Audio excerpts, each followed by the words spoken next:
Stop! Strategi, wawasan, dan cerita inspiratif seputar dunia investasi. Terima kasih Sheryl, thank you. Selamat malam teman-teman semua.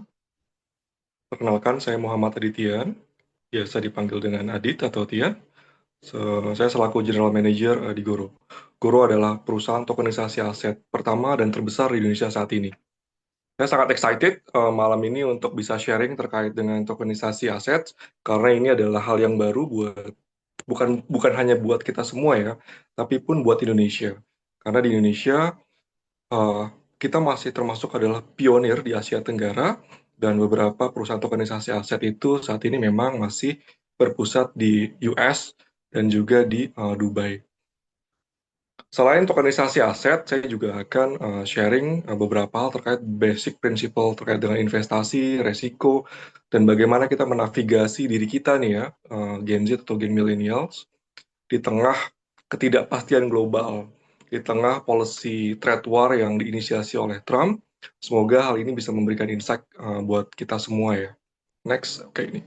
Oke, ada setidaknya 5 outline yang akan saya coba sharing. Pertama terkait dengan basic understanding untuk investment dan juga market research. Yang kedua adalah bagaimana kita beradaptasi dengan mempunyai investment strategi di tengah ketidakpastian global yang semakin tinggi ya di tahun 2025 ini. Lalu berikutnya baru saya akan mulai masuk ke asset tokenizations, kenapa kita butuh ini. Yang berikutnya nomor 4 adalah apa sih sebetulnya aset ataupun dalam hal ini property tokenizations.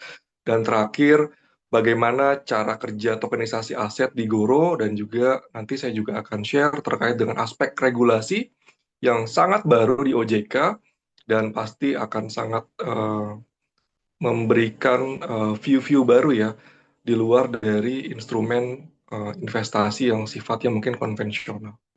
Apa sih investment basic dan risknya? Kita sering dengar ya kata-kata, oh saya lagi investasi, saya lagi investasi A, investasi B. Apa sih sebetulnya investasi itu? Investasi itu sebetulnya kita mengalokasikan sebagian uang kita untuk aset-aset tertentu dengan harapan mendapatkan imbal hasil tentunya. Kalau kita bicara tentang imbal hasil, ada beberapa perspektif. Apakah imbal hasilnya berupa passive income yang secara reguler bisa kita dapatkan? Apakah dalam periode bulanan ataupun periode tertentu yang sifatnya lebih pasti? Atau sifat profitnya lebih berdasarkan kepada apresiasi atas nilai asetnya, atas kenaikan nilai aset yang kita investasikan. Dan kalau kita bicara tentang aset, tentunya ada beberapa jenis kelas aset yang bisa kita invest. Secara umum, yang paling umum di Indonesia itu ada stok, saham, obligasi, dan juga real estate ataupun properti. Lalu bagaimana resikonya? Resikonya setidak-tidaknya ada tiga. Yang pertama adalah market risk, fluktuasi dari sisi harga asetnya. Bagaimana ini bisa terjadi? Tentunya kalau kita belajar ekonomi, kita tahu ada yang namanya equilibrium. Kita tahu bahwa bila ada perubahan dari sisi penawaran, bila ada perubahan dari sisi pembelian, maka itu akan membuat satu titik keseimbangan yang baru. Begitupun dengan investasi di aset-aset tertentu.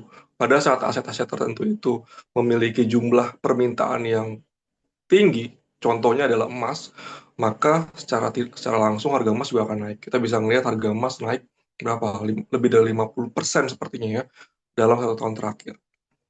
Lalu apa aspek resiko yang kedua? Yang pertama adalah liquidity, di mana kalau kita sudah membeli aset tersebut, kita sulit untuk menjualnya. Sebagai contoh, kalau di pasar saham ada beberapa saham yang dulu itu sangat liquid, sangat gampang diperdagangkan, menjadi primadona di pasar saham, tapi dalam beberapa tahun terakhir, karena mungkin performance dari company-nya juga turun, mau kita jual berapapun tidak ada yang mau beli. Sehingga ujung-ujungnya kita harus masuk ke pasar negosiasi misalnya kalau untuk di stok. Apalagi contohnya adalah aset properti. Pada saat kita beli, kita yakin bahwa ini adalah aset yang bagus dan akan naik harganya, tapi ternyata berapa tahun kemudian masuk resesi atau ekonomi slowing down. Orang-orang menahan investasi di properti, mereka lebih memilih untuk mengontrak. Pada saat itu yang kita punya pilihan adalah lebih kepada untuk cut harganya. Mungkin kita akan rugi di sana karena kita jual BU. Dan terakhir adalah credit risk, possibility of default, jadi gagal bayar. Contoh yang terdekat yang bisa kita lihat adalah obligasi yang dikeluarkan misalnya adalah PT Sritex contohnya, salah satu perusahaan tekstil terbesar di Indonesia bahkan di Asia Tenggara, di mana mereka gagal bayar. Pada saat mereka gagal bayar atas kupon obligasinya, maka itu akan ada dua kemungkinan. Apakah itu akan ada restrukturisasi utangnya, artinya mereka diperpanjang jangka waktu untuk pelunasannya, ataupun penjualan aset, likuidasi atas aset-aset yang mereka punya. Aspek ketiga dalam investment basic and risk adalah risk dan reward tentunya. High risk, high return. Pasti teman-teman udah tahu uh, ungkapan ini. Setiap aset yang menawarkan imbal hasil yang tinggi tentunya biasanya diikuti dengan profil resiko yang lebih tinggi. Secara umum seperti ini. Walaupun ada beberapa case yang sebetulnya ada case-nya moderate risk dan high return. Nanti saya akan masuk ke case yang seperti itu. Dalam risk and reward juga kita sangat penting untuk tahu seberapa jauh risk tolerance kita. Bagaimana kita tahu risk tolerance kita? Yang paling utama adalah kita harus paham tentang diri kita sendiri. Understanding yourself. Bagaimana caranya? Yang pertama adalah apa objektif goals-nya kali dalam investasi. Seperti yang saya sampaikan, apa objektifnya adalah mendapatkan passive income. Contoh, profil yang membutuhkan passive income, pensiunan.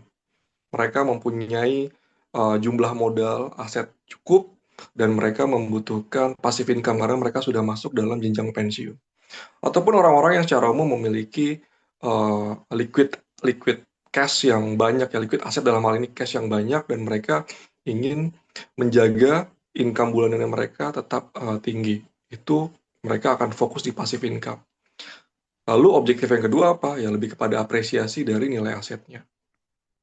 Pada saat understanding yourself, yang kedua adalah pahami juga financial situation saat ini. Kamu punya stable income nggak? Misalnya kalau kita masih kuliah, kita punya uang jajan yang reguler nggak yang dikirim sama orang tua? Kalau iya, berapa jumlahnya? Lalu yang kita punya tabungan nggak? Nah, saat kita mempunyai stable income, ataupun dan kita juga mempunyai tabungan yang cukup, ini tuh menjadi seperti suatu bantalan sebetulnya pada saat kita menghadapi fluktuasi yang tinggi dari sisi pasar. Istilahnya kalau saya bilang tidak kagetan. Tidak kagetan. Jadi apapun yang terjadi, kita masih bisa nyaman dengan yang terjadi pada perubahan value di aset kita. Dan aspek yang terakhir adalah pada saat kita mencoba untuk understanding ourselves, yang ketiga adalah bagaimana tingkat kenyamanan kita kalau kita menghadapi satu kondisi seperti like potential loss lah. Nah, ini penting untuk kita coba eh, untuk kita coba bukan proyeksikan ya, untuk kita coba memikirkan beberapa skenario apabila itu terjadi. Bagaimana kita meresponnya? Sebagai contoh misalnya seperti penurunan IHSG dalam beberapa minggu terakhir ya, walaupun sekarang sudah mulai rebound. Kita harus jujur tanya ke diri kita sendiri, pada saat itu turun, misalnya turun 10%, turun 20%, apa yang berdampak terhadap kita? Apakah kita langsung tidak bisa tidur contohnya ya, sulit tidur gitu. Atau jangan-jangan kita langsung cut loss tanpa tanpa memberi waktu untuk kita menelaah fakta-fakta atas apa yang terjadi saat itu. Nah, itulah pentingnya understanding yourself. Dan menurut saya, sebagai orang yang memang sudah berkecimpung di investment dalam beberapa tahun terakhir, ini adalah satu aspek yang penting. Kita perlu memahami diri kita untuk bisa paham psikologikal kita seperti apa sebagai investor.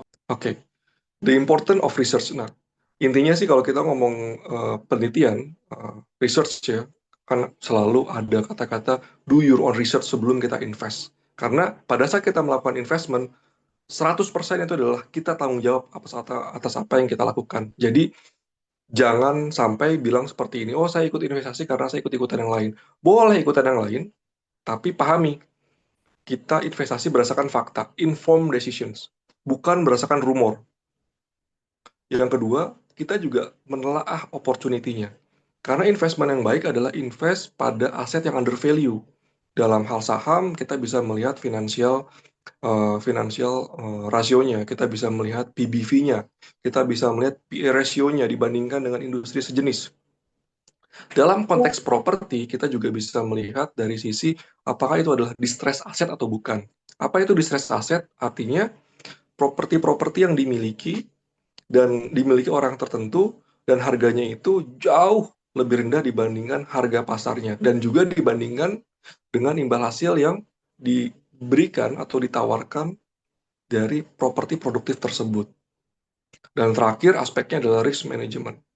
Saat kita memahami market conditions, kita juga memahami company performance dalam hal kalau kita mau invest dalam obligasi ataupun stok, maka itu membantu kita untuk memitigasi resikonya, dan kita juga bisa memprotek investment kita.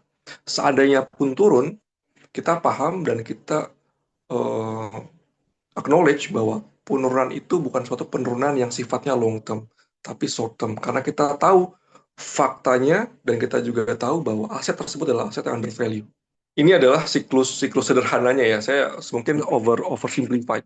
Tapi secara umum yang kita lakukan adalah kita lakukan fundamental research-nya, kita pahami underlying value-nya berapa dan berapa potensial dari investasinya. Yang kedua, kalau kita berinvestasi di stok, maka kita lihat technical indikatornya.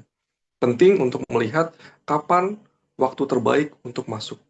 Bisa saja ini aset yang bagus, tapi kalau kita masuk dalam waktu yang buruk, maka kita tidak bisa memaksimalkan profitnya kita. Dan terakhir adalah economic konteksnya. Ini penting ya pada saat kita saat ini dalam uncertainty di tingkat global, maka kita harus melihat dalam posisi helikopter view. Kita harus bisa melihatnya dalam konteks yang lebih luas. Kita harus lihat bagaimana Indonesia kondisi ekonominya, bisa lihat dari sisi GDP, projection dari sisi pertumbuhan ekonominya, central BI rate, BI interest rate, ataupun kita bisa melihat aspek kurs, nilai tukar, dan juga mungkin komoditi, harga komoditi yang mungkin itu juga mempengaruhi nilai saham dari perusahaan yang kita sedang investasi sekarang. Nah, lalu dengan semua research, dengan semua things to do yang sudah kita lakukan, bagaimana kita menavigasi diri kita sebagai seorang investor di tengah ketidakpastian global yang ada saat ini ya, di tengah adanya perang dagang, tarif yang sedemikian tinggi, bagaimana kita memastikan agar portofolio kita tetap bertumbuh. Pada saat kita menavigasi ataupun beradaptasi terkait dengan investment, terkait dengan kondisi global yang tidak pasti, maka setidak-tidaknya ada 3 hal yang harus kita lakukan. Pertama adalah balik lagi, define your goals. Kalau kita sebagai orang yang di bawah usia 35 tahun, maka mungkin kita akan masuk, goals kita mungkin lebih kepada long term growth. Karena kita mempunyai stable income lah saat ini. Beda dengan orang tua kita yang sudah masuk masa pensiun, di mana mereka punya aset, baik itu properti ataupun cash, dan mereka ingin memaksimalkannya untuk bisa mendapatkan passive income. Nah, tipikal orang di Indonesia itu adalah orang-orang yang kaya asetnya, tapi sebetulnya asetnya itu bukan aset yang produktif. Sebagai contoh, orang punya lebih dari satu mobil ataupun 2 mobil. Orang punya lebih dari satu properti, tapi propertinya itu tidak menghasilkan. Kalaupun menghasilkan, imbal hasilnya mungkin hanya sekitar 2% bersihnya atau 3% per tahun. Di sisi lain, secara cash flow berantakan. Pensiunannya cuma dapat mungkin sekitar 3-5 juta. Sebetulnya di sisi lain, seharusnya dengan aset yang mereka punya, kalau mereka likuidasi aset tersebut dan mereka masuk ke dalam jenis instrumen investasi yang berbeda, mereka bisa maksimalkan passive income-nya. Sebagai contoh, kalau mereka punya aset yang nilainya 1 miliar, dan saat ini mungkin hanya menghasilkan 2% atau 3%, sekitar 30 juta per tahun, maka ada loh opsi lain, misalnya contoh ditaruh di obligasi. Mereka bisa dapat sekitar 6% net. Ataupun kita bisa masuk ke tokenisasi properti, nanti akan saya coba sampaikan berikutnya. Yang berikutnya adalah long term strategi kita mau seperti apa. Pastinya kita harus punya diversifikasi aset. Never put your egg in one basket lah. Jadi penting untuk melakukan diversifikasi. Kalau kita punya 100 juta, berapa juta yang harus kita taruh di obligasi? Berapa juta yang kita taruh di fixed income, dalam hal ini obligasi, berapa juta yang harus kita taruh di aset dengan imbal hasil tinggi, mungkin seperti saham ataupun kripto. Dan kita juga mungkin perlu melakukan hedging untuk bisa kita perlu mengconsider diri kita untuk melakukan hedging. Bagaimana cara kita hedgingnya? Secara umum ada dua. Apakah kita hedging dengan komoditi, dalam hal ini emas, ataupun kita bisa hedging dengan hard currency, seperti dolar Amerika. Dan yang terakhir adalah kita harus beradaptasi dengan uncertainty yang sifatnya lebih kepada adanya teknologi baru yang memang saat ini sedang berkembang secara pesat. Tadi seperti yang disampaikan oleh Shirley juga ya. Saat ini kita hidup di zaman yang menurut saya sangat menarik. Ini adalah zaman mungkin sama seperti akhir abad 19 ataupun awal abad 20 ya, di mana revolusi industri, inovasi sangat banyak yang dilakukan, banyak breakthrough pada saat itu. Kita melihat persaingan Thomas Alva Edison dengan Nikola Tesla, kita juga melihat ada banyak inovasi-inovasi produk yang dirilis di awal abad 20. Dan saya melihat mungkin 20-30 tahun ke depan akan banyak film-film Hollywood yang akan meng-capture time frame saat ini ya, tahun 2010 ke atas, di mana mungkin nanti judul filmnya adalah persaingan antara Elon Musk, Jeff Bezos, dan juga CEO-nya Facebook, Mark Zuckerberg, terkait dengan AI, robotik, dan juga rocket science. Nah, dalam time frame seperti ini, ada produk-produk yang muncul tentunya. Contohnya adalah teknologi blockchain dengan salah satu produknya adalah kripto. Ataupun digitalisasi aset yang menggunakan fondasi teknologi blockchain. Nah, hal-hal inilah yang sebetulnya kita sebagai generasi yang tech savvy perlu untuk reconsider cara kita berinvestasi. Karena jangan sampai kita yang sudah tech savvy, tapi point of view-nya masih ke konvensional instrumen. Padahal kalau kita mau unlock opportunity yang lebih besar, sebetulnya kita harus mulai embrace, mulai mengadopsi apa itu digitalization dan teknologi-teknologi baru turunannya. Oke. So, welcome to asset tokenization ya. Sebelum saya masuk ke penjelasannya, saya ada sedikit video yang mungkin yang ini akan sedikit merangkum ya. Apa sih asset tokenization? Boleh di slide berikutnya.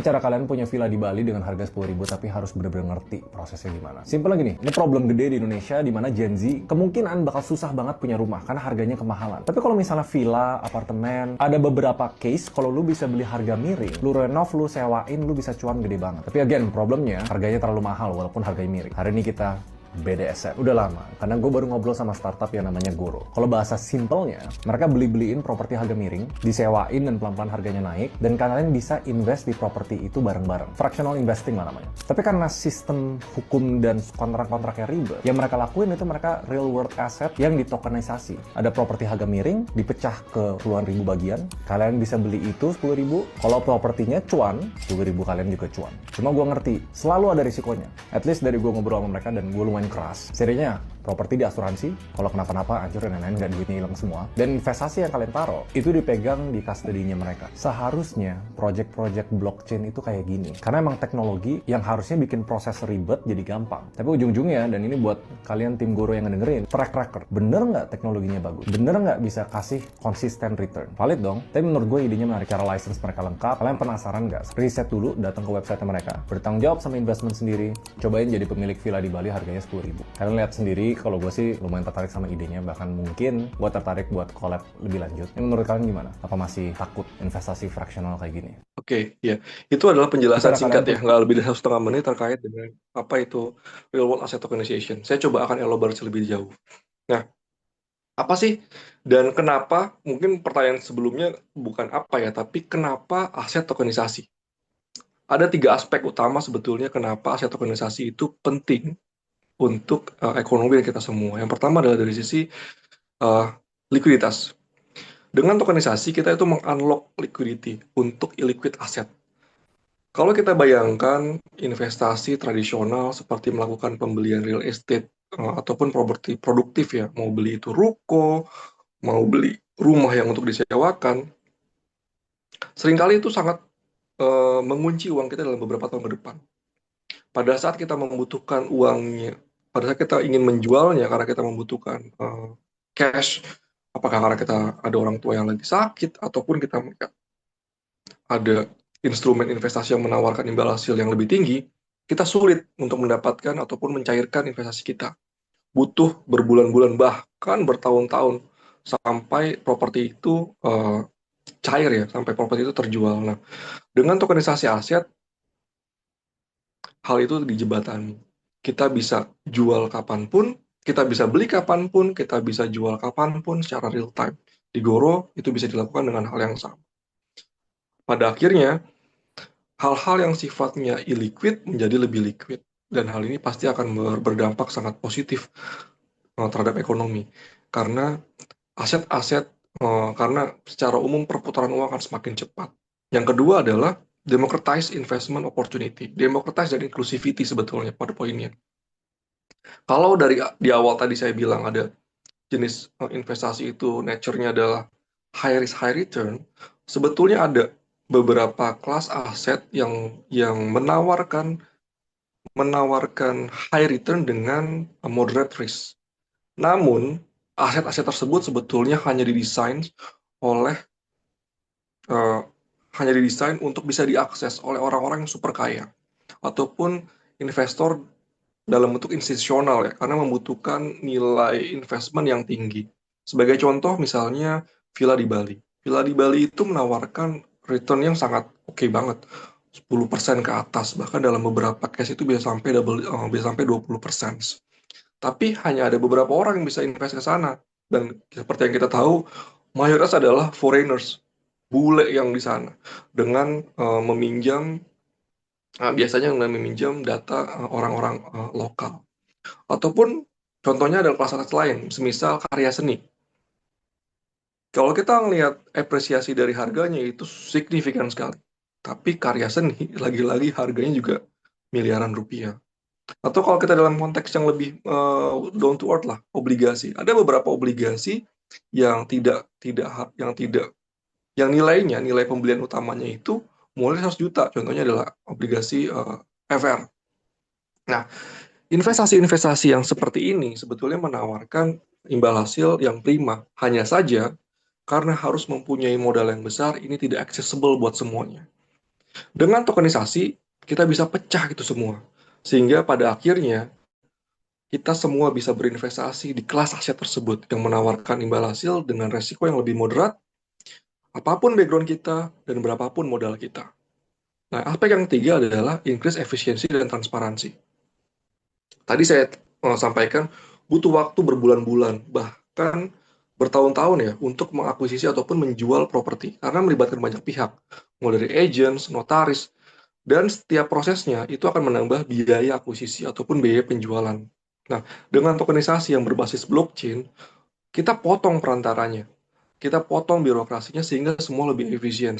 Pada saat yang sama, itu dicatat di blockchain juga memberikan transparansi dan kepercayaan ya, karena tidak bisa dirubah. Dan karena karena sifat blockchain juga immutable, itu tidak mungkin dimanipulasi dan dihapus. Ini harusnya menjadi salah satu jawaban ya atas resiko pada saat kita berinvestasi properti. Beberapa bulan terakhir kita kan juga diberikan berita bahwa banyak sekali sertifikat yang pindah tangan ataupun sertifikat yang asli tapi palsu.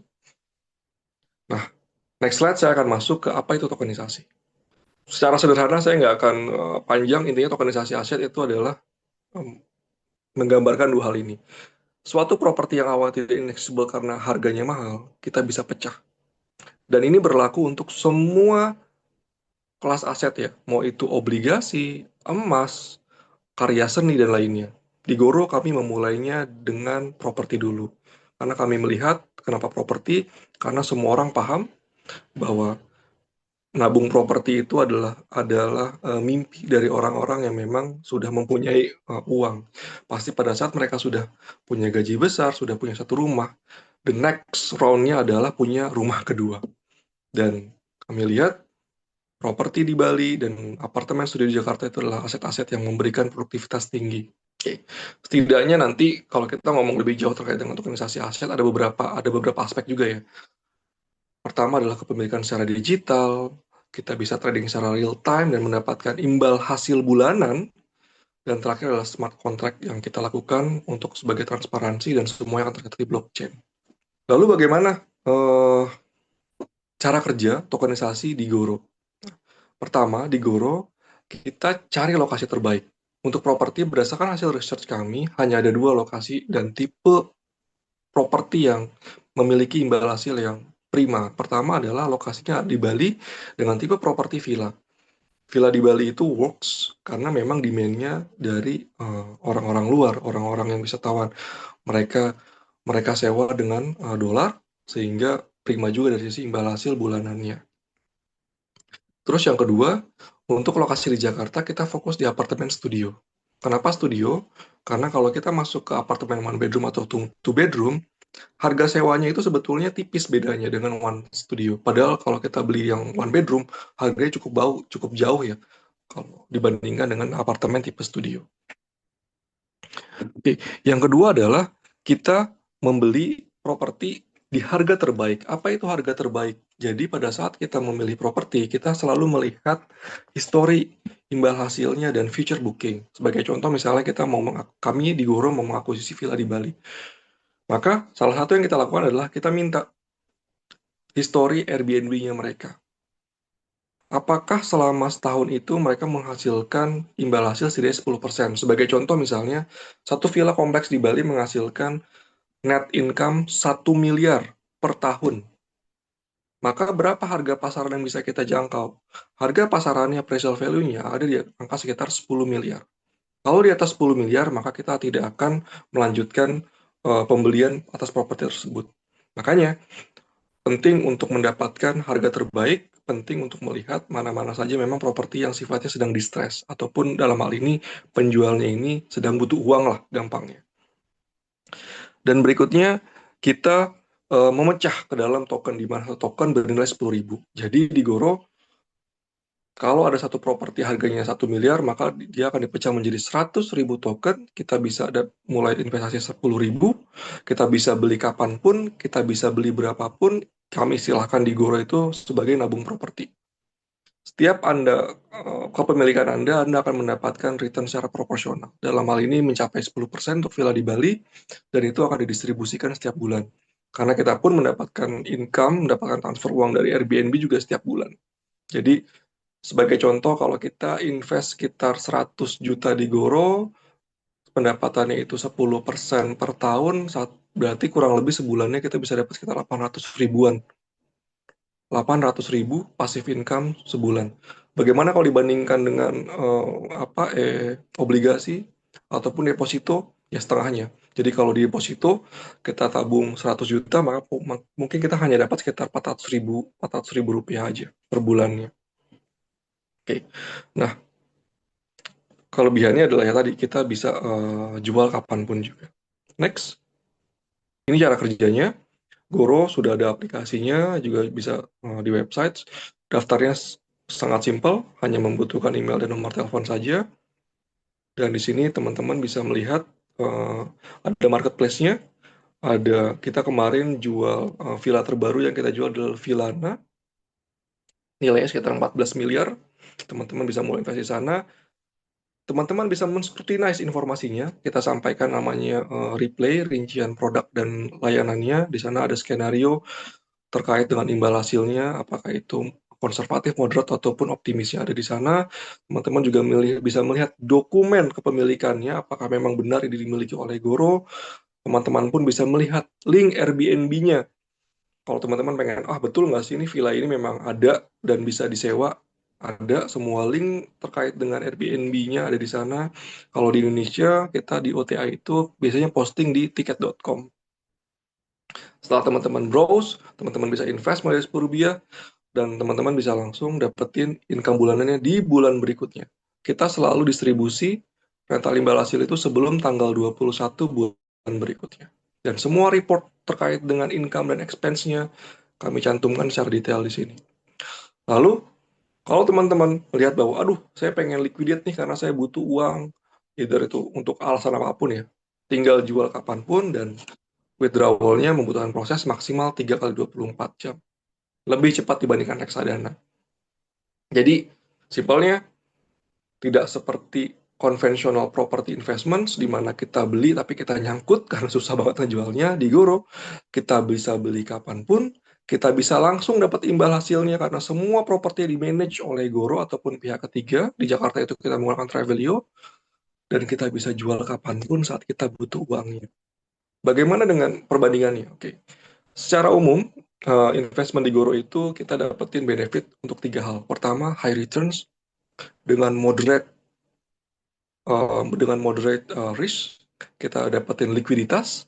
Yang ketiga, passive income. Banyak investor di Goro yang secara profil objektif goals dari investmentnya adalah passive income. Jadi banyak orang-orang yang mau menjelang pensiun, masa-masa tuanya dia invest di Goro untuk bisa mendapatkan tambahan gaji bulanan ya. Jadi mereka bisa tambahan, kalau mereka adalah PNS mereka bisa mendapatkan uang tambahan, ataupun kalau dia karyawan swasta dia bisa mendapatkan imbal hasil lebih besar dibandingkan kalau kita masukkan ke BPJS Ketenagakerjaan contohnya, mungkin hanya dapat sekitar 4% per tahun. Dan ini adalah tabel perbandingannya. Kita bisa lihat di sini, Goro Platform dari sisi IRR-nya prima, dari sisi likuiditasnya lebih bagus karena liquid, monthly passive income yes, dan volatility-nya juga rendah, bahkan tidak ada. Karena kalau kalian beli 10.000, dijualnya juga dengan harga 10.000.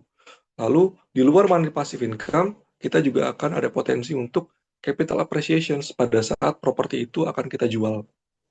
Karena secara umum, nilai properti itu akan meningkat setiap tahunnya. Dan kami sangat konservatif. Kenaikan properti itu hanya sekitar 2% per tahun, walaupun bisa lebih tinggi dari itu. Oke, masuk ke slide terakhir. Ini adalah terkait dengan aspek regulasinya. Oke. Bagaimana regulasi aspek di Indonesia untuk tokenisasi aset? Oke, saya coba spill nih. Ini adalah saya capture dari langsung websitenya OJK. Daftar peserta sandbox berdasarkan POJK nomor 3 tahun 2024. Apa sih itu sandbox? Sandbox itu adalah ruang uji coba ya. Kenapa ada ruang uji coba? Karena model bisnisnya baru. Jadi butuh regulasi baru. Dan di Indonesia saat ini ada 5 peserta sandbox untuk tokenisasi aset. Yang pertama adalah GIDR untuk tokenisasi gold, ada juga tokenisasi bond, dan kami, PT Teknologi Gotong Royong, ada 2 perusahaan yang masuk di sini sebagai tokenisasi properti, dan terakhir itu ada Privy. Itu pasti teman-teman tahu lah, Privy ID untuk tanda tangan digital ya. Nah, baru 5, bayangkan ya, baru 5 yang adopsi tokenisasi. Padahal sebetulnya aspek tokenisasi itu ada banyak sekali yang bisa di tokenisasi. Tapi saat ini di Indonesia saja itu baru 5 perusahaan, dan dari 5 itu 2 adalah Goro. Goro sebagai marketplace dan Goro sebagai kustodian. Nah, balik lagi ke sandbox. Apa sih sandbox? Sandbox itu adalah ruang uji coba. Ini adalah fasilitas yang diberikan OJK untuk mereka bisa mengawasi dan juga bisa mengevaluasi bisnis model yang diterapkan oleh masing-masing perusahaan. Untuk apa? Untuk memastikan, pertama adalah keamanan dari sisi investor. Yang kedua, untuk melihat dari sisi operasionalnya, good governance-nya. Dari semua ini, kami mempunyai lebih dari 100.000 investor, dan nilai aset under management ya, nilai villa dan juga properti apartemennya itu sudah melebihi 100 miliar ya untuk sekarang. Yang akan diupdate dalam beberapa waktu ke depan. Oke, dari saya itu aja. Maaf kalau terlalu lama. Bila ada pertanyaan, silahkan. Makasih. Kembalikan ke moderator, Shirley. Oke, thank you Mas Tian. Wah, super insightful banget ya. Kita jadi makin terbuka nih tentang dunia investasi yang ternyata sekarang tuh udah jauh lebih inklusif dan adaptif, apalagi berkat kemajuan teknologi ya. Oke, kita masuk ke Q&A session. Boleh ya yang ada pertanyaan langsung aja kirim nama dan pertanyaannya. Oke, ini udah ada pertanyaannya, aku izin bacain ya Mas Tian. Pertama ini dari Kak Reza nih, Kak Reza Hashim. Oke, untuk pertanyaan, wah banyak nih, ada 3 pertanyaan. Oke, mungkin dari Kak Reza, mungkin pertanyaan yang pertama dulu. Ini tentang fenomena greenwashing, di mana maraknya greenwashing ini dalam laporan korporat yang menyasar investor berorientasi ESG. Jadi sejauh mana sih riset investasi konvensional memiliki kapasitas untuk mengungkap inkonsistensi atau manipulasi data berkelanjutan Dan apakah perlu dikembangkan model riset yang berbasis forensic sustainability analysis? Oke, untuk Mas Tian, apakah pertanyaan dapat ditangkap atau mau dikirim ke chat juga? Ya, untuk ESG, saya bukan, saya tidak punya otoritas di ESG karena ESG juga sebetulnya belum banyak diadopsi di Indonesia ya. Fenomena terkait dengan ESG, kredit karbon dan lain itu juga sebetulnya saat ini kalau kita research banyak sekali yang tadi yang disebutkan ya greenwashing, kredit karbon yang sebetulnya mekanismenya juga fraud, teman-teman di dan lain-lain. Tapi secara umum itu kalau pertanyaannya adalah apakah eh, Goro fokus dengan ESG dalam konteks akuisisi villa, maka Goro memastikan setiap villanya itu dibangun dalam lahan, bukan lahan hijau ya. Jadi dibangun memang sesuai dengan peruntukannya. Karena setiap properti di Goro, khususnya untuk villa, mempunyai PBG dan SLF. PBG apa sih itu? PBG dan SLF adalah sertifikat layak yang memang dikeluarkan oleh PUPR yang menegaskan bahwa memang properti itu dibangun di atas zona yang memang khusus untuk dalam hal ini adalah penginapan ataupun dari sisi turisme. Kurang lebih seperti itu ya kalau untuk hal tersebut. Oke, terima kasih Mas Tian. Jadi ESG emang belum banyak ya diadopsi di Indonesia khususnya. Oke, mungkin biar adil mungkin ganti dulu ke pertanyaan dari Kak Resvi Zalmisa nih. Oke, jadi Kak Resvi ini dari Universitas Syah Kuala Aceh. Izin bertanya, jika pasar diklaim efisien, mengapa begitu banyak investor profesional tetap gagal mengalahkan indeks dalam jangka panjang? Apakah ini membuktikan bahwa riset pasar itu hanya ilusi kontrol nih, Mas Dian? Nggak, oke. Ini saya coba ambil quotation-nya Pak Prabowo ya. Kalau kita ngomongin investment stok khususnya saham ya, memang yang akan selalu dimenangkan adalah market movernya. Siapa market movernya? Dia yang memang mempunyai modal sedemikian besar untuk menggerakkan pasar. Di Indonesia, secara umum, capital value-nya itu jauh lebih rendah dibandingkan kalau kita melihat misalnya bursa di US ya. Kalau di US, orang naik turun itu butuh modal yang jauh-jauh demikian besar untuk menaikkan ataupun menurunkan harga. Sedangkan kalau di Indonesia, seringkali yang kalau saya sebutnya itu kegocek itu adalah investor retail. Tambah lagi aspeknya adalah investor-investor ini adalah investor awam yang belum paham dirinya sendiri ya. Tadi kan saya bilang di aspek yang pertama adalah understanding yourself. Gimana caranya? Pertama adalah goals-nya kalian tuh apa? Financial condition kalian seperti apa? Dan terakhir adalah kenyamanan kalian pada saat melihat portofolionya loss, ada potensial loss di sana. Ingat, kalau kita ngobrol saham, potensial loss itu bukan berarti loss. Selama kita sudah fact check, selama kita paham bahwa itu adalah underlying asset, maka penurunan ataupun kerugian itu sebetulnya bersifat sementara. Contoh kasusnya seperti ini. Pada saat IHSG kemarin turun, ada beberapa orang yang pegang saham BBCA contohnya. Secara umum, kita selalu tahu BBCA punya fundamental yang oke. Tapi pada saat kemarin market turun, berapa banyak yang jual investor retail? Karena mereka menganggap bahwa penurunan yang terjadi mungkin belum bottom. Akhirnya karena psikologinya mereka belum kuat, mereka jual. Padahal di kemudian harinya naik lagi rebound. Nah, hal-hal seperti ini yang penting sebetulnya pada saat kita masuk ke instrumen aset yang sifatnya volatile.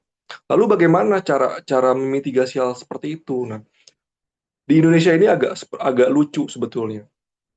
Kalau di luar negeri, investor mayoritas itu dia invest dalam bentuk REITs. REITs itu adalah sekuritisasi aset. Dia dia seperti Goro sebetulnya, tokenisasi properti, tapi adalah sekuritisasi aset, REITs, Real Estate Investment Fund, di mana pada saat mereka investasi di sana, mereka menginvestasikan uangnya ke dalam suatu saham, yang saham itu sebetulnya adalah representasi dari nilai satu aset produktif. Contoh gampangnya, misalnya kita ngomong Plaza Indonesia. Plaza Indonesia itu ada REITs-nya.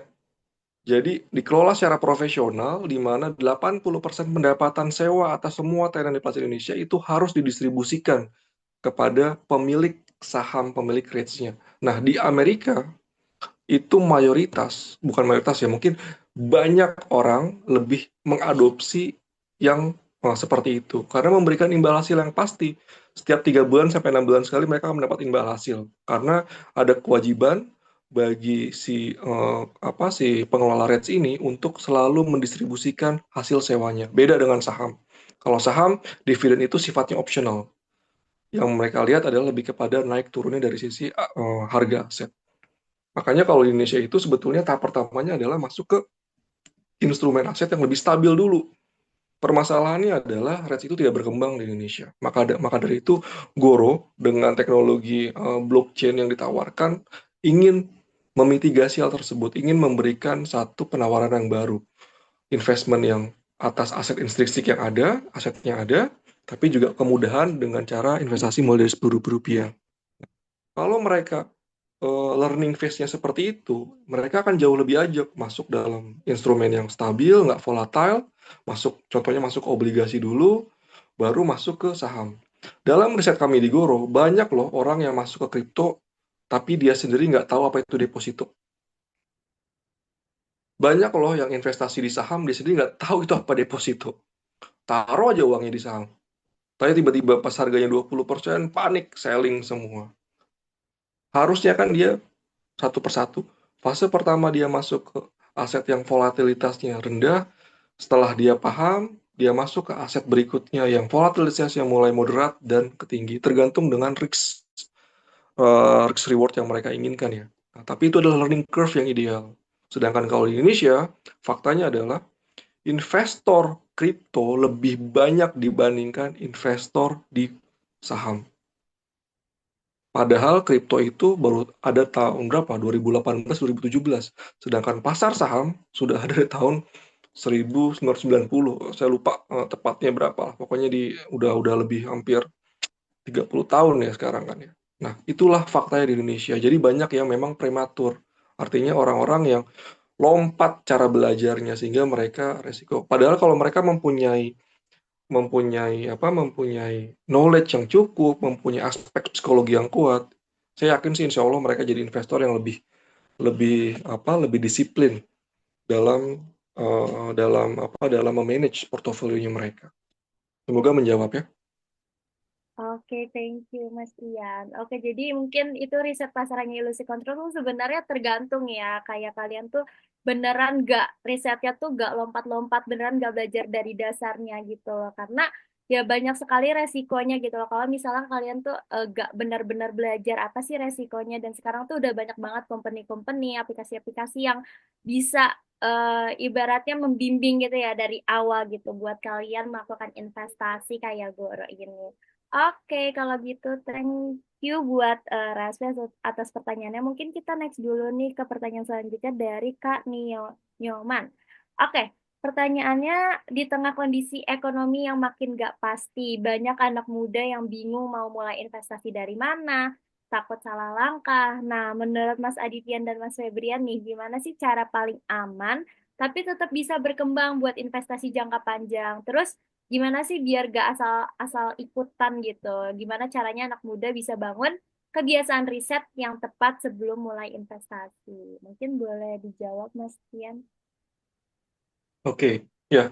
Yang pertama pastinya adalah pada saat kita riset pasti ya. Tapi balik lagi, apa yang kita miliki pada saat apa informasi yang kita bisa dapatkan untuk memulai investasi tersebut.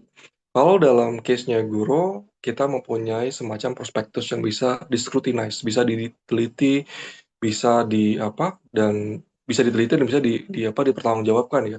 Dan kami mempunyai call center 24 jam untuk bisa menampung ataupun memberikan feedback atas concern-concern yang ditanyakan oleh calon investor. Pada poinnya adalah research, yes. Tapi bagaimana kita mendapatkan fakta-fakta yang benar, gitu kan? Dan juga itu reasonable. Reasonable itu penting ya. Karena jangan sampai faktanya itu mungkin benar, tapi tidak reasonable. Ada beberapa contohnya, tapi saya tidak bisa secara spesifik ya. Kita juga harus uh, mempertimbangkan common sense kita ya, apakah memang hal tersebut sesuatu hal yang make sense. Yang kedua, dalam kondisi yang volatile seperti ini, kalau saya sebagai calon investor, ya tergantung dulu profil saya. Understanding ourselves. Berapa jumlah berapa jumlah uang yang saya miliki? Apakah saya mempunyai stable income? Kalau saya punya stable income, saya punya berapa juta? Berapa uang yang bisa saya saving? Investasi terbaik buat anak muda kalau masih umur 20-an sebetulnya adalah untuk pengembangan dirinya lagi. Diinvestasikan untuk pendidikannya lagi. Karena kalian harus mengejar income yang pada satu titik itu sebetulnya sudah masuk dalam kategorisasi applicable buat mereka investasi ya sebagai investor. Tapi kalau masih di bawah, anggaplah contoh ya, misalnya masih di bawah 10 juta, saya sih sangat menyarankan untuk reinvest apapun yang kalian punya, sebagian untuk mendevelop kompetensi kalian. Ingat, kita ini ada di time frame, di zona waktu yang sangat menarik, di mana AI, robotik, dan hal-hal yang lain itu multiplied, bukan bukan 100%, bahkan mungkin 200% kalau kita ngelihat AI capability di tahun 2024 ke 2025 ya. Nah, untuk itu kita harus memastikan kita itu stay relevan lah dengan perkembangan zaman. Yang salah adalah, banyak kan kalau saya lihat adalah banyak beberapa teman yang sebetulnya harusnya investasi ke kompetensi mereka, tapi mereka terburu-buru untuk investasi di misalnya reksadana, saham, dan sebagainya. Padahal persentase yang mereka dapatkan juga nggak akan terlalu banyak. Malah membuat mereka gampang panik karena mereka belum punya tabungan yang cukup, belum mempunyai kondisi psikologikal yang lebih matang. Mungkin itu dari saya ya, mungkin dari Mas Febri bisa ditambah. Oke, baik. Terima kasih Mas Tian dan juga tadi Mas Nioman ya. Mungkin kalau dalam riset begitu ya, perkembangan riset pasar bahkan sampai hari ini sebetulnya di Indonesia sendiri itu biasanya dibagi dua ya. Jadi ada memang riset yang basisnya itu adalah akademik gitu ya, akademik riset seperti yang dilakukan mungkin eh, di teman-teman yang kuliah gitu ya pada saat ini itu disebut sebagai atau diklasifikasikan sebagai riset akademik. Tapi di sisi lain di Indonesia itu ada riset pasar di mana sebenarnya pelaku-pelaku dalam riset pasar ini biasanya sektornya swasta gitu ya. Beda dengan apa namanya dengan riset akademik yaitu biasanya berhubungan dengan ilmu pengetahuan, sains gitu ya. Dan kalau di Indonesia sendiri bahkan eh, latar belakang adanya NGR juga gitu ya. Itu juga sebenarnya kita ngelihat banyak banget barrier di Indonesia, khususnya ketika orang-orang juga pengen belajar tentang riset atau bahkan berkembang tentang riset gitu ya. Itu juga sebenarnya yang jadi alasan. Bahkan sampai saat ini saja akses kita untuk pendidikan riset itu masih sulit sebenarnya. Dan cara yang pertama yang mungkin bisa menjadi apa ya, mungkin bisa menjadi tameng gitu ya, teman-teman bisa menjadi tameng untuk teman-teman juga bisa memulai gitu ya riset itu seperti apa gitu ya bahkan membiasakan bahwa sebelum kita melakukan sesuatu kita perlu riset. Nah itu yang paling pertama harus dilakukan adalah literasi teman-teman karena bahkan saya saja yang mungkin udah ya tadi mungkinnya menyambung ke pertanyaan yang pertama terkait ESG gitu ya, saya juga termasuk yang sedang membangun riset di daerah ESG.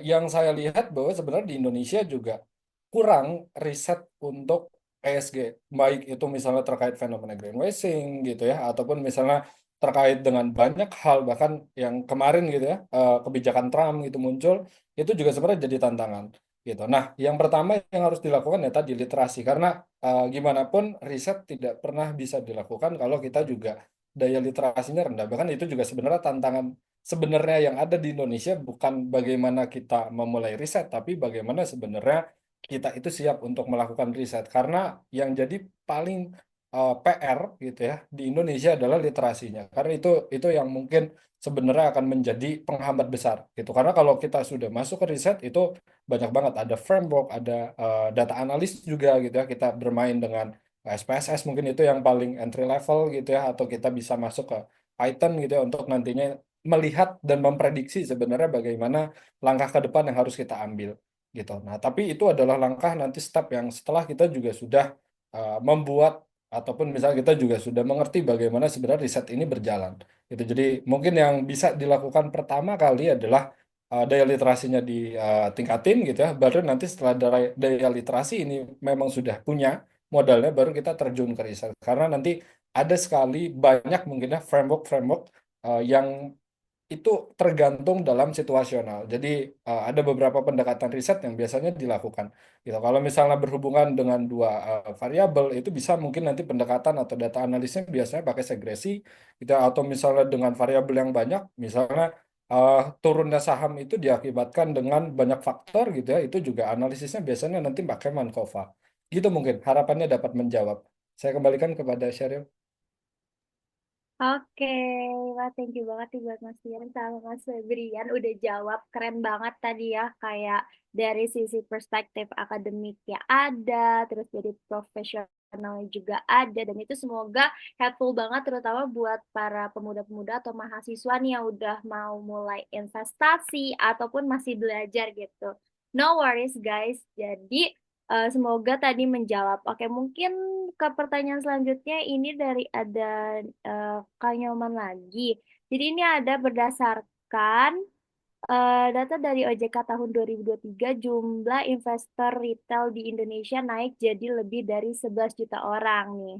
Tapi sayangnya sekitar 70% diantaranya tuh masih berfokus di instrumen beresiko tinggi seperti saham dan kripto yang fluktuatif banget ya tadi yang dibilang Mas Tian juga. Nah, menurut Mas Tian dan Mas Febrian nih kenapa fenomena ini tuh bisa terjadi? Apakah ini karena kurangnya literasi soal riset sebelum investasi? Dan apa sih langkah konkret yang seharusnya dilakukan nih biar generasi muda tuh bisa investasi dengan strategi yang lebih berkelanjutan gitu, nggak cuman yang fluktuatif banget kayak gitu. Mungkin boleh dijawab dari Mas Tian terlebih dahulu. Ya, makasih ya. Ini pertanyaan yang menarik. Kalau saya lihat sebetulnya ini juga salah satu akibatnya dari ya literasi tadi ya, karena tidak mempunyai basis basis literasi yang bagus, fondasi logik yang oke, rasional yang oke, akhirnya mereka termakan dengan iming-iming yang to the moon. Kita lihat coba ad spending terkait dengan judi online. Spending kita banyak lah, yang paling gampangnya aja lah, judi online. Kenapa itu diadopsi dan sedemikian besar perputaran uangnya di Indonesia? Saya belum masuk ke aset investasi dulu ya. Terus selalu masuk ke instrumen investasi yang volatile lainnya, yang menawarkan iming-iming sampai dengan puluhan bahkan ratusan persen. Dalam kasus kripto, berapa banyak yang akhirnya dikena rug pull, dan akhirnya mereka cuma bisa gigit jari. Atau dalam case-nya stok, berapa yang kena iming-iming IPO.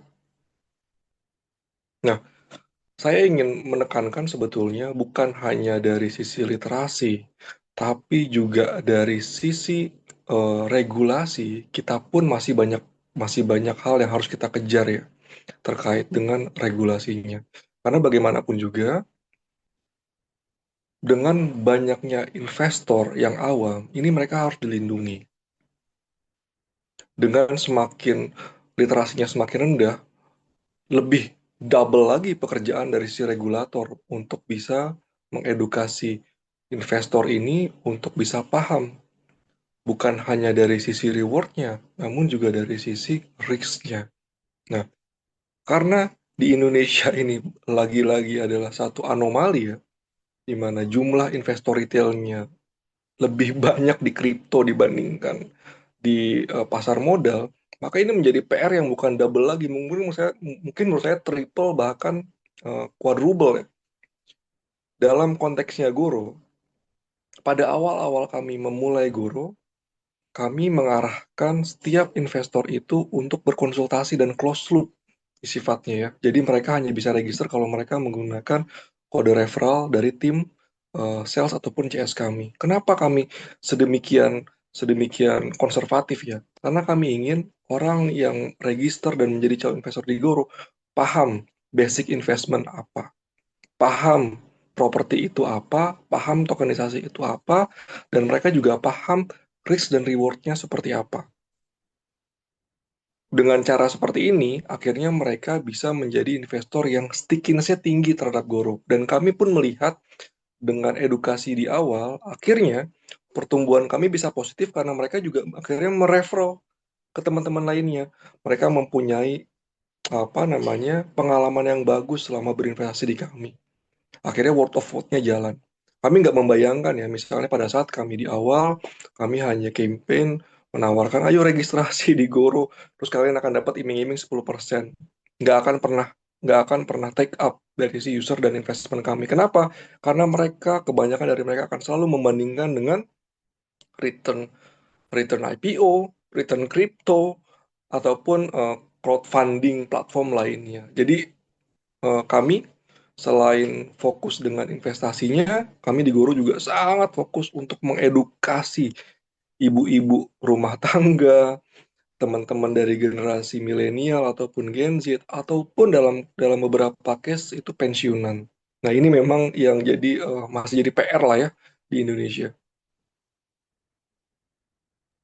Oke, thank you Mas Tian. Oke, kalau dari Mas Febrian sendiri ada tambahan kah buat menjawab pertanyaan kayak Nyoman? Oke, baik. Terima kasih atas pertanyaannya. Tadi juga betul ya kata Mas Dian, sebenarnya di Indonesia tuh banyak banget ya, sangat kompleks lah ya gitu. Masalah sebenarnya yang ada di Indonesia bukan hanya terkait dengan risetnya atau misalnya pasarnya gitu ya, literasinya bahkan lebih kompleks dari itu. Gitu. Karena kalau kita lihat sebetulnya terkait dengan regulasi juga ya, bahkan pada saat ini penyusunan riset saya juga sebenarnya itu untuk membuat sebuah regulasi khususnya di daerah ESG gitu. Jadi investasinya tuh nantinya berbasisnya ESG. Nah, tapi kalau misalnya kita lihat sebetulnya alasan kenapa pada akhirnya saya juga harus mengkondak riset tersebut berarti kan di Indonesia sendiri secara fondasi regulasinya juga sebetulnya belum kuat. Belum lagi tadi terkait dengan di Indonesia dari segi behavior gitu ya. Ketika kita turun ke investasi, memang masih melakukan pembelian gitu ya, ataupun misalnya melakukan pengambilan saham itu masih dalam tahap impulsif gitu ya, belum memang rasional gitu. Karena kalau kita lihat ketika ditawari sebuah return yang tinggi gitu ya dengan risk yang rendah itu kan sebenarnya tidak masuk akal, tapi kalau di Indonesia itu bisa saja terjadi gitu ya. Maksudnya bisa saja terjadi pembeliannya gitu. Padahal itu sebenarnya hal yang seharusnya tuh kita udah udah red flag lah gitu. Karena nggak mungkin gitu ada yang seperti itu. Tapi kalau di Indonesia sendiri pondasi riset gitu ya sampai saat ini bahkan kalau kita mengacu pada nilai apa APBN gitu ya yang digelontorkan untuk riset itu nilainya sangat kecil teman-teman. Jadi kalau misal terkait dengan riset gitu ya di apapun ya dalam bidang apapun mau itu misalnya marketing ya atau misalnya di bidang pemerintahan regulasi seperti tadi gitu ya masih sedikit bahkan total riset di Indonesia memang terbanyak teman-teman terbanyak bahkan kalau tidak salah itu ketiga di Asia Tenggara. Tapi yang dia itu tembus masuk ke apa namanya? Jadi kalau teman-teman berkecimpung di riset itu biasanya ada standar ya standar paling tinggi itu biasanya ada di Q1 Q2 ya. Nah, bahkan di Indonesia sendiri itu masih sangat minim untuk kita itu bisa tembus ke standarnya Q1 ataupun Q2. Nah, ini juga sebetulnya menjadi tantangan bagaimana banyaknya riset di Indonesia terkait dengan riset pasar itu tidak dibarengi dengan riset ini tuh ditindaklanjuti sebagai sebuah misalnya policy gitu ya menjadi kebijakan atau misalnya disampaikan dalam bentuk policy brief itu masih jarang teman-teman gitu. Jadi kalau di Indonesia sendiri untuk saat ini ya gitu, apakah apa namanya mungkin terkait dengan sangat fluktuatif gitu ya, pasar bahkan eh, sangat sensitif gitu ya, seperti yang misalnya ada kebijakan resiprokal dari AS, kita tiba-tiba IHSG anjlok gitu ya, bahkan di hold gitu ya dalam beberapa saat. Nah, sebetulnya kalau di Indonesia semua keputusan pasar itu masih Khususnya mungkin yang masih awam ya, atau misalnya baru terjun, itu biasanya keputusannya itu masih sifatnya itu impulsif, tidak rasional gitu. Jadi impulsif tergantung gitu ya, tergantung pada stimulus yang biasanya tuh muncul gitu, tanpa dia tuh berpikir bahwa jangka panjangnya itu seperti apa. Mungkin itu yang bisa saya tambahkan, soalnya tadi dari Mas Tian juga sudah sangat lengkap. Saya kembalikan kepada Sheryl. Oke, thank you juga buat Mas Febrian udah nambahin tadi, keren banget ya jawabannya. Oke. Nah, teman-teman semua yang ada di sini, kayaknya itu menjadi pertanyaan penutup pada sesi kali ini. Tapi mungkin buat teman-teman yang masih mau nanya-nanya, mungkin boleh aja eh, approach Mas Tian atau Mas Febrian gitu untuk nanya lebih lanjut nih terkait investasi dan juga research market kayak gitu. Nah, makin panas ya pertanyaannya gitu. Tiba-tiba ada ESG, terus ada fluktuatif, kripto, dan semacamnya. Oke, kalau gitu mungkin boleh bantu di next.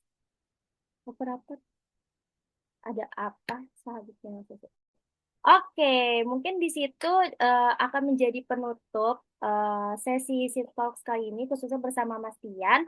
Dan juga aku mau ngucapin terima kasih banyak nih buat teman-teman yang sudah mengajukan pertanyaannya, itu super duper kritikal banget. Dan aku harap itu juga bisa makin memantikkan api buat apa ya, melakukan riset lebih jauh untuk melakukan investasi gitu. Jadi buat teman-teman semua di sini, thank you banget udah nanya-nanya, dan juga makasih juga buat Mas Tian dan juga tadi Mas Febrian udah menjawab semua pertanyaan, dan aku harap di sini semuanya jadi belajar lebih banyak lagi dan makin melek gitu tentang keuangan dan juga investment. Oke, kalau kayak gitu mungkin karena sesi Q&A juga udah selesai, dan sayangnya gak kerasa nih udah sampai di penghujung sesi Q&A dan juga sesi pematerian dari Mas Tian. Kalau dari tadi kita sama-sama belajar tentang melek keuangan gitu kan, bukan soal seberapa besar gitu uang yang kita punya sekarang, tapi juga gimana sih kita sadar dan bijak dalam mengelolanya, terus menumbuhkannya gitu, dan mengarahkannya gitu. Dan juga lewat inovasi dari Goro juga nih kita bisa lihat kalau misalnya Goro itu bukan cuma platform aja, tapi juga bisa buat jadi ruang belajar nih. Kayak tadi Mas Dian bilang kayak bahkan ibu-ibu pun bisa diajarin gitu dari awal buat investasi bersama Goro kayak gitu. Kita bisa belajar dah explore gimana sih investasi gitu. Terus juga tadi dari Mas Febrian juga dijelasin kayak riset bahwa anak muda tuh harus dibekali kemampuan yang ini ya, kritikal, berbasis data juga, dan berani ambil peran gitu dalam suatu penelitian untuk mengambil keputusan, dan juga mungkin bisa jadi investor di masa depan gitu. Oke, kalau gitu mungkin dari aku Syara Gavin Hakim, as your moderator tonight. Aku mohon maaf apabila banyak kesalahan, dan aku pamit undur diri, dan aku kembalikan lagi ke Kak Aura. Thank you everyone. Thank you, Sheryl. Terima kasih banyak sudah memimpin diskusi yang sangat memanas ini ya untuk sesi Seeds Talk ke-34 ini. So insightful banget diskusinya. Tadi kita juga dapat pandangan dari expertise-nya, Mas Tian, juga dari teman-teman yang memang sekarang berjalan di bidang akademik kayak gitu. Oke, mungkin untuk penyampaian materinya sudah selesai ya teman-teman. Thank you banget nih buat Mas Tian dan Kak Febrian juga tadi udah ngasih insight-nya. So insightful banget teman-teman, dengan dengan kata-kata yang lugas, tegas, of course bisa dimengerti oleh semua orang. Tadinya untuk materi finansial sebenarnya kadang kita susah mencerna ya karena ada kata-kata yang tidak familiar. Tapi di sini kita kemas se-insightful mungkin dan benar-benar jadi yang beginner gitu. Jadi paham gitu ya terkait penjelasan tentang salah satu instrumen investasi ini.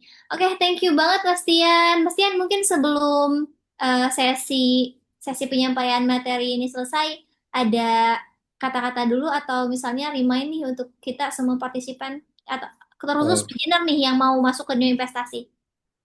Oke, ya. Mungkin simbol dari saya seperti ini ya. Jadi secara umum tokenisasi RWA itu tokenisasi real world asset ya, dalam hal ini properti mempunyai keunggulan signifikan dari investasi properti konvensional. Mulai dari potensi imbal hasil yang lebih tinggi, lebih liquid, namun sebetulnya ini lebih dari itu. Bagi kita semua generasi yang tech savvy, tokenisasi RWA bukan hanya tentang investasi, tapi ini adalah cara kita untuk ikut sama-sama membangun masa depan investasi properti yang lebih demokratis dan juga inklusif. Sehingga apapun background kita, berapapun modal kita berhak, kita punya hak untuk bisa investasi di aset yang memberikan return yang prima, tapi juga dengan resiko yang moderate. Yang terakhir dari saya, selalu do your own research untuk semua investasi yang mau kamu lakukan. Makasih, Ara. Oke, thank you Mas Dian. Nah, teman-teman buat yang bingung nih, aku mahasiswa nih, Kak. Tapi kalau aku ingin mencoba untuk investasi, mungkin Goro ini bisa jadi pilihan teman-teman kayak gitu. Karena tadi ya penjelasan dari Mas Dian juga sangat detail, sehingga kalau misalnya saya sebagai mahasiswa udah yakin nih, kalau misalnya untuk keuangan saya, sepertinya saya akan menyisihkan untuk investasi di Goro ini. Kita juga dapat return yang memang udah trusted banget kayak gitu. Oke, Mas Tian, thank you banget buat sesi malam ini. Thank you untuk waktunya dan materi yang insightful banget. Semoga kita bisa bertemu di lain waktu ya, Mas Tian. Oke, sama-sama, Ara. Saya mau undur diri ya. Iya, baik. Terima kasih banyak, Mas Tian. Selamat malam. Malam. Oke, teman-teman, untuk sesi penyampaian materinya sudah selesai. Dan sekarang kita ada beberapa agenda nih, kayak gitu. Yang bisa di of course ini pastinya ditunggu sama teman-teman karena akan ada pengumuman dari Ice Breaking Campaign yang sudah disampaikan oleh Sobat Seeds kita yaitu Kak Sairi. Boleh next slide, operator? Nah, oke. Ini apa nih Open Sponsorship and Partnership Opportunity? Kak Sairi boleh tolong dijelaskan?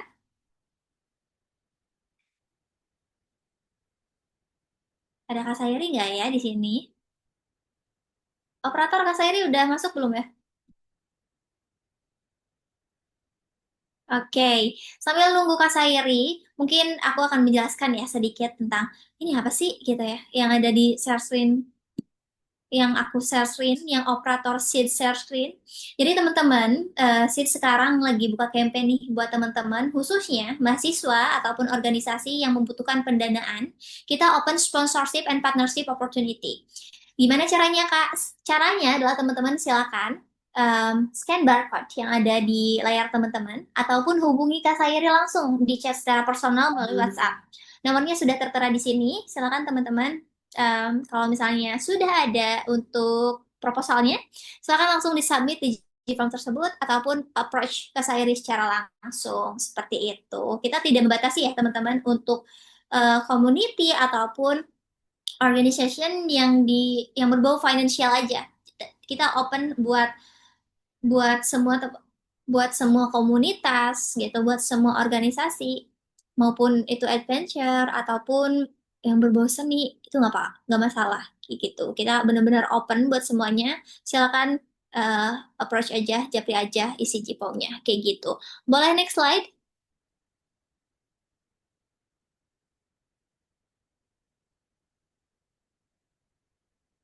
Oke. Ini kayaknya ada campaign ya, jawab kuis dapat emas. Ikuti keseruannya bawa pulang hadiah. Oke teman-teman, ini tuh salah satu campaign yang ada di aplikasi Seeds gitu. Teman-teman bisa berpeluang mendapatkan total hadiah senilai 12 juta rupiah. Saldo investasi, wow. Nominal yang sangat luar biasa ya teman-teman. Oke, mungkin untuk lebih detailnya bisa dijelaskan nih sama Kak Sairi, apa sih campaign ini? Oke, baik. Terima kasih, Kak Aura. Apakah suaraku terdengar jelas, Kak Aura? Aman Kak Sairi. Oke, baik. Terima kasih teman-teman. Jadi di sini kita ada campaign yang giveaway di Instagram, khusus di Instagram ya teman-teman. Jadi jangan lupa seperti aku bilang tadi untuk follow Seeds Event atau Seeds Finance untuk ada banyak berbagai macam hadiah yang bisa teman-teman dapetin. Salah satunya dari giveaway ini dengan jawab pertanyaan jawab kuis bisa berkesempatan teman-teman membawa emas dan hadiah e-wallet serta saldo investasi yang total hadiah senilai 12 juta rupiah. Lumayan gede banget. Teman-teman jangan lupa untuk ikutan ya dengan kepoin aja langsung Instagram Seeds Finance, follow terlebih dahulu, like dan komen di postingan giveaway-nya. Periode kita dimulai dari tanggal 25 April berakhir sampai tanggal 22 Mei 2025. syarat dan ketentuan berlaku ya teman-teman. Jadi jangan lupa dari sekarang nih follow Instagram Seeds Finance-nya, kepoin sosial media kita juga. Selain Instagram, kita juga punya TikTok, YouTube, serta X juga ya teman-teman. Jadi jangan lupa untuk di-follow terlebih dahulu. Untuk itu boleh di next slide, Kak. Nah, kita juga ada benefit referral code yang dimana teman-teman share kode referralnya dan undang sebanyak-banyaknya teman, keluarga, atau siapapun itu dengan mendownload aplikasi Seeds dari hasil kode referral code-nya yang dimana akan mendapatkan hadiah e-wallet juga nih. Lumayan banget. Dapat dari 20.000 sampai 50.000. Jadi teman-teman share sebanyak-banyaknya dan dapetin hadiahnya. Jangan lupa ya untuk share referral code-nya. Contoh, si A mengajak si B. Nah, si A pasti akan dapatkan imbalannya dari menggunakan referral code-nya. Begitu ya, teman-teman. Boleh di next slide, Kak? Oke, ternyata udah mau di sisi pengumuman pemenang Seeds Quiz ya. Teman-teman pasti tentunya nggak sabar nih siapa ya pemenang Seeds Quiz malam ini gitu di Talk Series ke-34 begitu. Apakah Kak Aura sudah ada ya data pemenang kita sebelum aku info ini ke teman-teman semua? Oke, boleh tolong di-refresh dulu mungkin ya decknya, Kak Dion.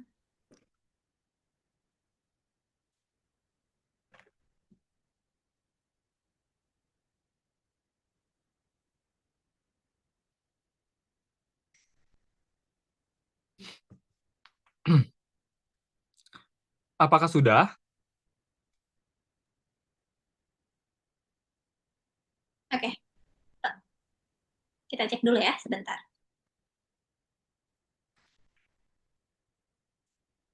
Oke, teman-teman sambil menunggu datanya dimunculkan di layar, mungkin teman-teman jangan lupa nih untuk tadi seperti yang di awal tadi untuk ikutan Instagram Challenge-nya yang dimana output keseruan dari webinar malam ini dari foto selfie atau screenshot dari webinar ini dengan sekreatif mungkin dan orang yang tercepat serta terkreatif akan mendapatkan hadiahnya dan pengumumannya akan umumkan di Instagram Seeds Finance. Jangan lupa juga untuk download aplikasi Seeds-nya dan mainkan weekly quiz atau monthly quiz juga ada berbagai macam hadiah bisa teman-teman dapetin dari hasil untuk ikutan Seeds Quiz-nya. Lalu juga ada turnamen Play Arena yang dimana simulasi virtual trading yang disediakan oleh aplikasi Seeds juga sama untuk ada berbagai macam hadiah bisa teman-teman sama dari ratusan ribu rupiah hingga jutaan rupiah juga. Lalu di Instagram kita ada banyak sekali juga campaign yang sedang berjalan, jadi jangan lupa untuk kepoin dan jangan lupa follow Instagram kita. Oke, mungkin untuk pemenangnya sudah ada kali ya. Oke, Kak Sayeri, hold on dulu ya. Kita di sini. Oke, biar lebih menarik. Untuk pengumuman kuisnya, nanti akan kita umumkan besok nih, Kak Sayeri. Oh, oke, baik. Jadi kita umumkan di Instagram aja kali ya. Betul, seperti itu. Jadi buat teman-teman nih yang tadi udah join untuk bermain kuisnya, stay tune terus ya di Instagram kita karena nantinya bakal ada pengumuman siapa saja yang dapat reward dari dashboard yang tertinggi ya Kak Sayeri. Di mute Kak Sayeri. Oke. Oh, oke. Ya, betul, Kak Aura. Jadi, semakin teman-teman sering memainkan kuisnya, semakin pula banyak skor yang bisa teman peroleh, gitu. Jadi, jangan berkecil hati kalau sis kuisnya sudah menjawab nih, tapi hasilnya kurang maksimal, bisa main berulang kali untuk mendapatkan hasil yang maksimal. Oke, baik. Oke, teman-teman, mungkin itu aja dari info dari aku. Jadi jangan lupa untuk download aplikasi Seeds Quiz-nya dan mainkan terus, explore lebih dalam aplikasi Seeds kita karena ada banyak manfaat yang bisa teman-teman peroleh dari belajar finansial serta investasi juga dan berbagai macam hadiah atau reward teman-teman dapetin dari aplikasi Seeds-nya. Lalu juga di Instagram kita juga ada berbagai macam campaign yang sedang berjalan tentunya buat hadiah teman-teman juga nih yang kita berikan. Begitu, jangan lupa ikutan giveaway serta Instagram challenge-nya ya teman-teman. Aku pamit undur diri, aku kembalikan ke Kak Aura. Terima kasih. Oke, thank you Kak Sairi untuk announcement-nya. Jadi teman-teman, jangan lupa yang udah ikutan campaign kita, silakan cek berkala ya akun Instagram kita karena di situ akan ada beberapa pengumuman untuk teman-teman yang pemenang kuis dan juga campaign Instagram. Oke, kita sudah ada di penghujung acara nih spesial. Terima kasih buat teman-teman NGR yang sudah membersamai kita di Sistok series ke-34 ini. Oke, teman-teman di sini ada link absensi, silakan di-capture ya. Saya kasih waktu untuk teman-teman mengisi atau boleh dipoto terlebih dahulu. Oke, silakan.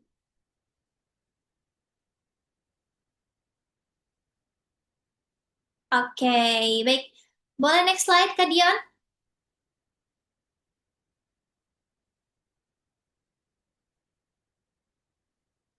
Di homepage aja.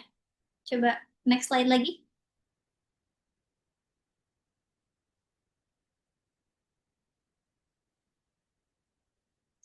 Boleh tolong ke slide pertama aja.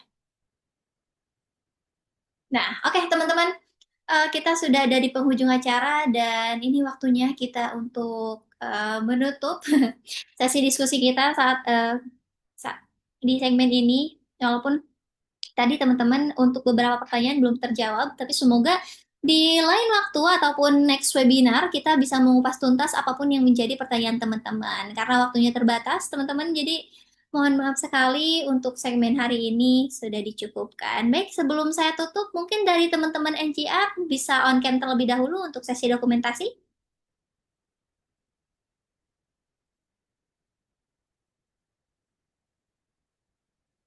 Oke, silakan yang lainnya.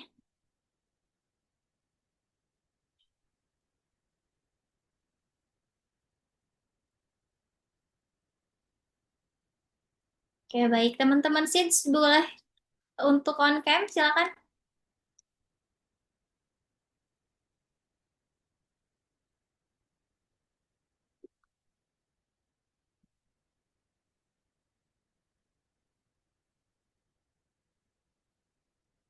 Oke, baik.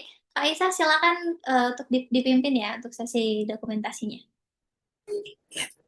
Oke, semuanya udah siap ya. Dan hitungan ketiga aku capture. 1, 2, 3. Oke, boleh sekali lagi. 1, 2, 3. Oke, udah. Terima kasih. Oke, thank you Kak Aisyah. Nah, teman-teman NGR, mungkin sebelum kita tutup untuk sesi webinar kali ini, silakan dari Mas Febrian nih sebagai Presiden of NGR Community, ada pesan dan kesannya selama mengikuti webinar ini ataupun misalnya mau ngerima ini teman-teman terkait tema yang kita diskusikan tadi. Boleh silakan buat closing statement-nya. Oke, baik. Terima kasih Kak Aura. Ya, mungkin harapannya gitu ya, apa namanya kolaborasi kita pada hari ini gitu ya, NGR dengan Goro dan juga dengan SEDS, kita bisa memberikan insight gitu ya bagi teman-teman. Karena saya rasa pendidikan riset itu tidak selalu harus hadir dari sektor formal seperti institusi pendidikan, ya, tapi harapannya spirit riset ini tuh kita bisa dapat dan kita bisa ciptakan bahkan di sektor-sektor yang itu tuh informal gitu, yang bukan selalu harus di bawah institusi pendidikan.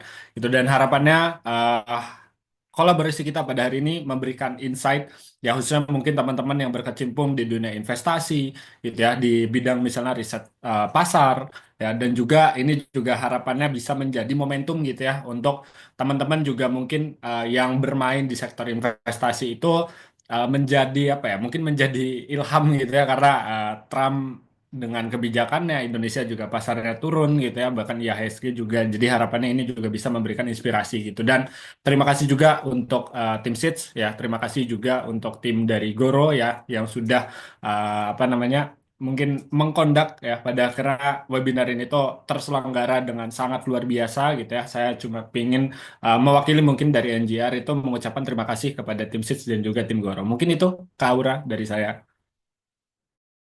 Oke, baik. Terima kasih banyak untuk closing statement-nya, Mas Febrian. Oke, semoga teman-teman komunitas NGR collaboration kita nggak berhenti sampai di sini, dan semoga untuk kedepannya kita bisa menyelenggarakan acara yang tentunya bermanfaat ya untuk teman-teman sekeliling kita semua kayak gitu. Oke, thank you teman-teman untuk partisipasinya dan juga telah aktif untuk berdiskusi gitu ya, menuangkan berbagai pertanyaan untuk menghidupkan suasana di acara ini. Thank you banget. Saya mewakili teman-teman SITS mengucapkan terima kasih banyak kepada teman-teman NGR dan seluruh partisipan yang sudah bergabung. Oke, thank you teman-teman. Sekian untuk webinar kali ini. Terima kasih banyak sekali lagi. Nantinya kita sering menyelenggarakan webinar-webinar yang bisa teman-teman dapatkan informasinya melalui sosial media kita. Jadi jangan lupa untuk follow akun SITS Finance dan SITS Event. Juga kalau misalnya dari NGR ada akun sosial media Instagramnya yang bisa di follow oleh teman-teman mungkin? Oke, ada Kak. Bentar saya coba kirim di chat ya. Mungkin. Oke. Nah, teman-teman yang ingin tahu nih NGR itu komunitas apa sih? Boleh ya, langsung di follow aja sosial medianya. Di situ teman-teman bakal mendapatkan informasi seputar NGR.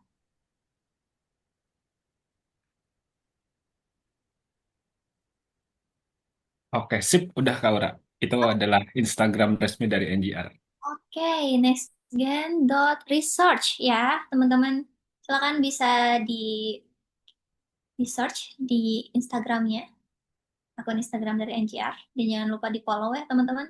Oke, baik, Kak Febrian, Sheryl, dan teman-teman yang lainnya, terima kasih banyak udah mengkoordinir acara ini dengan baik. Semoga ilmu yang kita dapatkan bermanfaat ya untuk kita semua, dan tentunya ini bisa menjadi bekal kita untuk ke depannya. Oke, thank you banget teman-teman. Aku Aura, pamit undur diri. Wassalamualaikum warahmatullahi wabarakatuh. Thank you semuanya. SITS, investing together.